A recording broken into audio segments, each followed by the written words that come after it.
I am the loud butterfly. Starts like, ah! Hey guys! Welcome to the channel.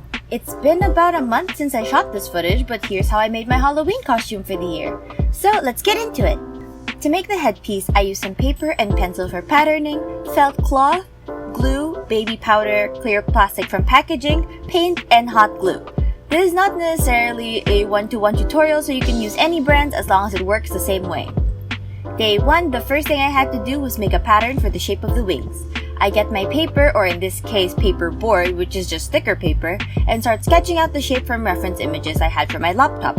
When making this, I had to make sure that it had an inside shape that left a decently thick border around the outside. To make the bottom part of the wing, I start by drawing it as a portion attached to the top wing so I can gauge how well they work together in terms of size. I would lift the paper up to my head at times so I could check if the size of the wings were proportional to the size of my head. I cut both parts out and I retraced the bottom part on the other side of the paper. I didn't want a static bottom wing that was just attached to the top wing, so I needed a full piece instead of the current one that I have with a chunk missing from the overlap. Since I was gonna make it again anyway, I made some modifications, like adding a longer tail on the bottom so it has more visibility from the front. Then all I have to do is complete the oval shape and make lines for the border. While I'm drawing, I also check to see if it works well with the top pattern that I already made. I cut the bottom part out and do a few edits to make the outer border a little bit wider.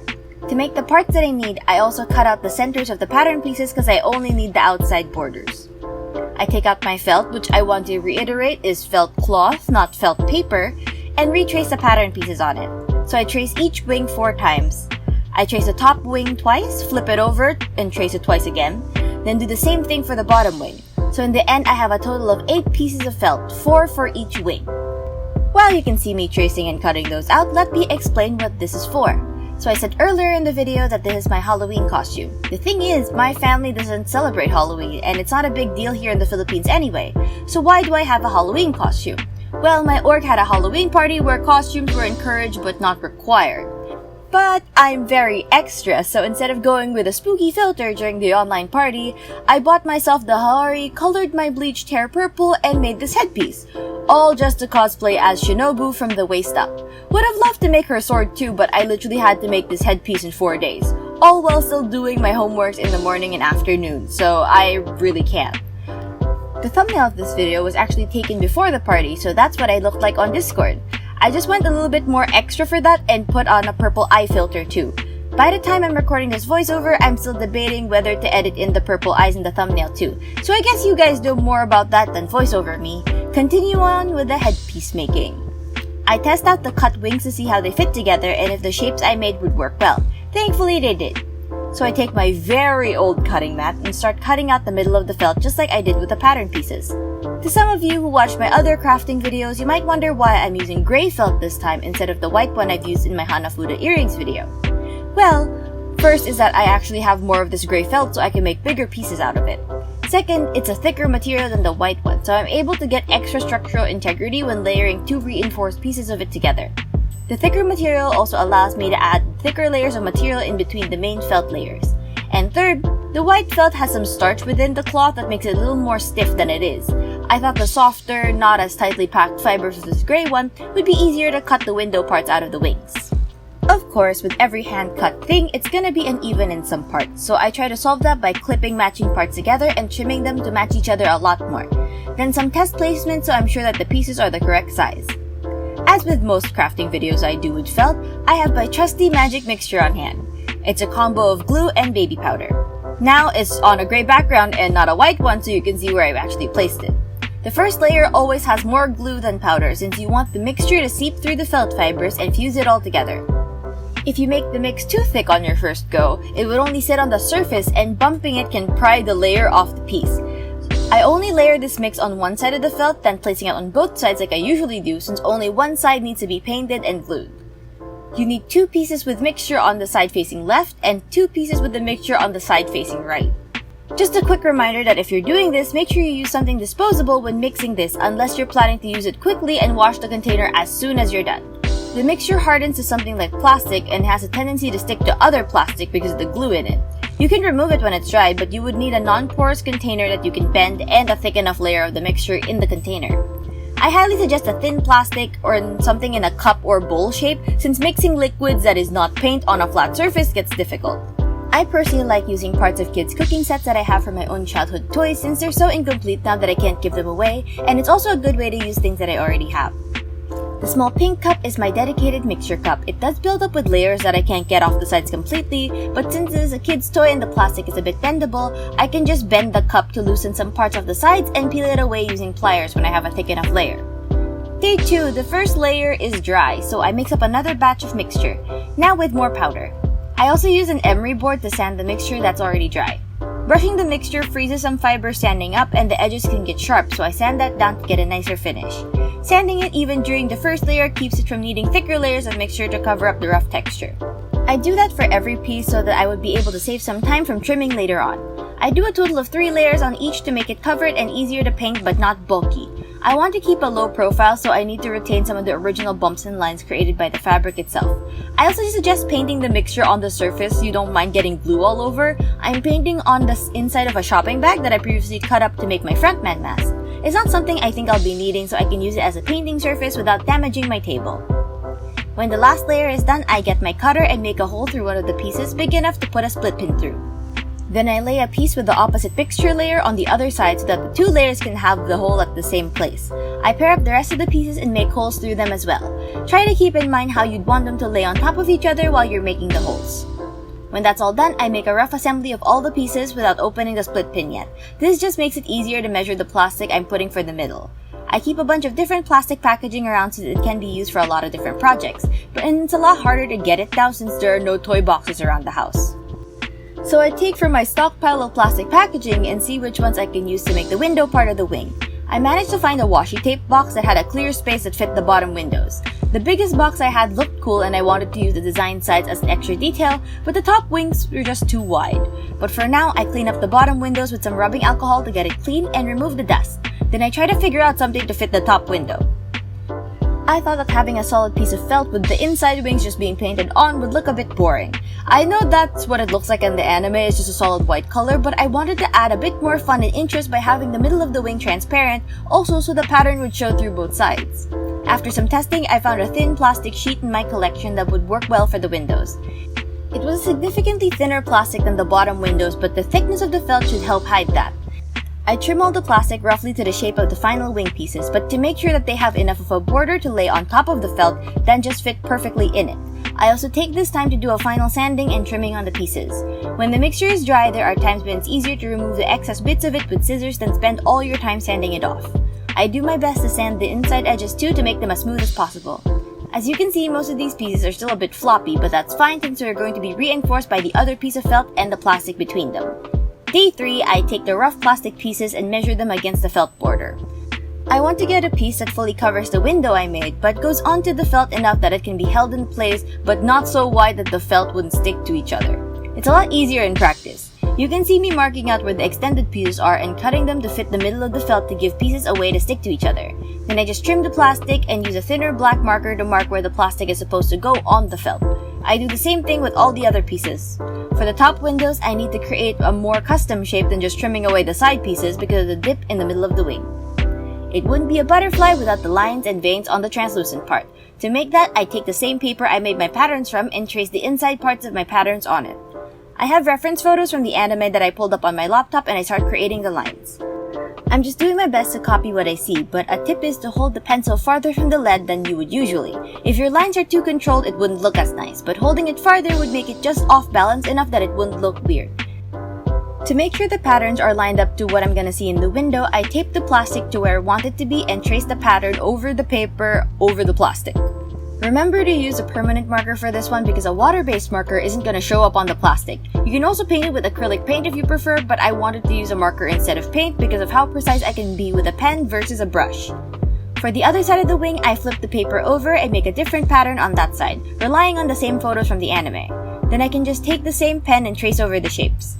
Sometimes the ink does get transparent, but it's easy enough to color over it if you're careful. You want the ink to be as opaque as possible since you can easily see light passing through the parts of the window that aren't fully colored in. Once that's done, the wings need to be painted. I'm taking a part of the big plastic box that I don't think I'll be able to use anywhere else and use that as a makeshift palette. The good thing about it is I can just let the excess paint dry on it and I don't need to use it anymore, then just peel the dried paint off after. I had two kinds of purple paint on hand, one a more bluish purple and the other one a more magenta pinkish purple. From the photos I've seen, it's definitely a blue purple, so I get the one in the tub and not in the tube. I haven't used these paints in a while, so I need to bring it back to life since it's not completely dry, it's just a bit chunky. To do that, I just take a chopstick that I only use for paint and some water in a spray bottle. I spray a little water, then mix it slowly to get the water incorporated. You could definitely just pour water in the tub, but it might get hard to mix a lot of water and thicken paint. There's also a danger of mixing it too hard and the paint water splashing out, and I want to avoid that at all costs. So I take it slowly and alternate between mixing and spraying water until it becomes smooth again. If your paint feels like plastic, it's already completely dry and cannot be revived. But if it feels like jelly, then there's a possibility you can mix the water back into it, so you don't have to buy new paint. This is only for acrylic paint. Watercolors can always be brought back. The paint is now smooth, so I take my pencil and start drawing out where I want the dots to be on the wings. I forgot to do it earlier, but I sanded the wings again just to make sure the surface is as flat as possible and I wouldn't have the texture as much as I can avoid it. Some of the placement of the dots are based on reference photos, but for some I just freehanded them depending on what I felt like doing. The dots aren't as specific as the veins on the wings, so it's fine. The dots don't have to be perfect either since the shape could change when you're painting it in later. I had to do that on both sides of the wings for all 8 pieces of felt, so you need to add dots to be painted on later. You can really see the unevenness on the pieces when it's sanded since the lighter parts are the places where it's sanded and the darker parts are where the mixture is thinner. When I have the drawing all done, it's time to mix the paint. Since I'm working from big tubs instead of tubes, I have to use a chopstick to take paint so I don't contaminate the original paint color.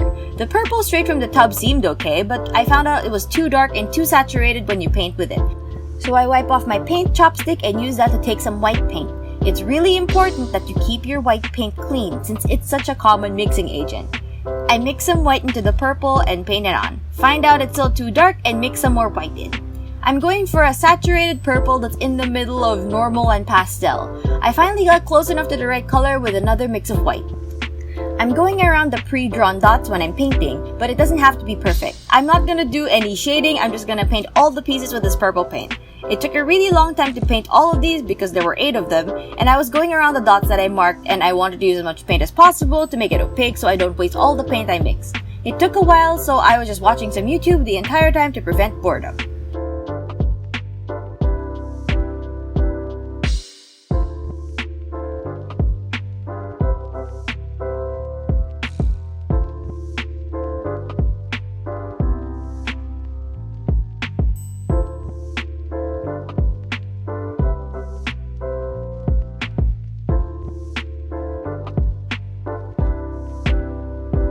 While I'm waiting for the pieces to dry, I mix some mint green paint. Remember to use a cool green when making this color or else you won't get this color. I didn't do anything else to this paint, I just added white. So if yours comes out more of a lime green, then you're using the wrong green.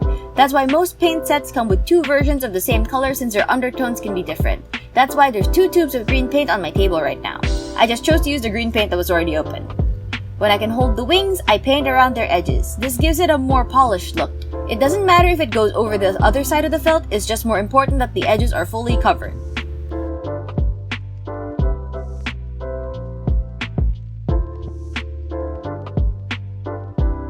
I then take the wings on their drying rack and color the dots in with the mint green paint.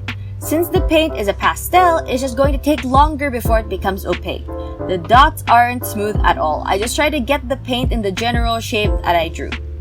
This design is really forgiving for brushwork or if you're not that precise with a brush yet. All that matters is the dots are opaque enough to be seen from far away. Then I just keep doing it again and again, painting more layers of dots. I did get impatient at one point and put on a thick layer of paint, but because I mixed so much water into the paint, it cracked, so I had to put more layers of paint to combat the cracking.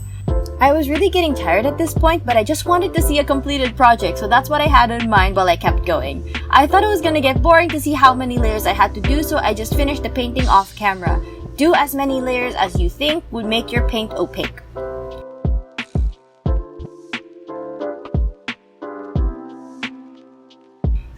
Day 4, I take a metal hair clip that's deteriorating and pry the gems off of it. Most of them were already falling off, so it didn't take much effort. So I take that, sand it a little bit to rough up the surface for later. It's time to finally assemble these, so I bring out my hot glue gun. I keep one piece of masking tape in place as I place a split pin in the holes. The tape should keep the plastic in place while the split pin makes sure that they're still lined up after being glued together. I take it slowly and move up the side. Once I secure one side, I'm able to remove the tape and go all the way around, all while keeping the pin in place. I only remove the pin to help trim the sides of the glued piece. I do the same process for the other pieces. This is why I trim the window parts a certain way. You want the hot glue to make contact with both felt pieces and the plastic. If you make your plastic pieces extend too far off the edge, your felt would stick to the plastic but not to each other. The plastic isn't really the most grippy material, so one bend of your piece could pop the glue right off. If you don't make the plastic wide enough, you're gonna have some visible holes in the window, or the windows could shake loose. It would be stuck between the layers of felt, but it would move around, which wouldn't be good. You could also use super glue for this, but I find that super glue tends to make plastic sheeting cloudy, so you have to be a lot more careful when placing it, and regular white glue isn't going to stick to plastic. Once it's all glued up, I add the finishing touches for the final assembly. I retrace a few of my lines on the window since I noticed that certain parts were still a little translucent. I also take some paint left over from painting the spots and touch up a few that didn't look opaque enough. I go through both sides to make sure that it looks good. To assemble the wings, I go in order from top right, top left, bottom right, bottom left, and then I put that onto the split pin. I kinda wish I had a longer one since the thickness of the felt made it hard to thread through. To secure it, all I have to do is fold down the two ends of the pin. That's why it's called a split pin. If you're not familiar with it, it's the thing you use to make those paper dolls with arm joints or those clock projects at school. Using a split pin means that I can take this apart for easier storage, and the wings can be adjusted when they're on my head. The final step is just to hot glue the clip so I have a way to attach it to my hair temporarily. And that's it for the headpiece! I hope you guys like to see another part of my prop making while I'm balancing it all with schoolwork and as a good sequel to the Hanafuda earrings. There were a lot of things I wanted to make better, but this is what I'm able to make in such a short span of time and lack of materials. What do you think of the headpiece? Anything you want to see me make next? Leave them in the comments below. If you found this video interesting, hit the like button. If you want to see more videos like this from me, then hit the subscribe button and the bell to know when a new video is out. I try to upload every week, Monday nights at 8. I guess that's all for this video. Bye guys!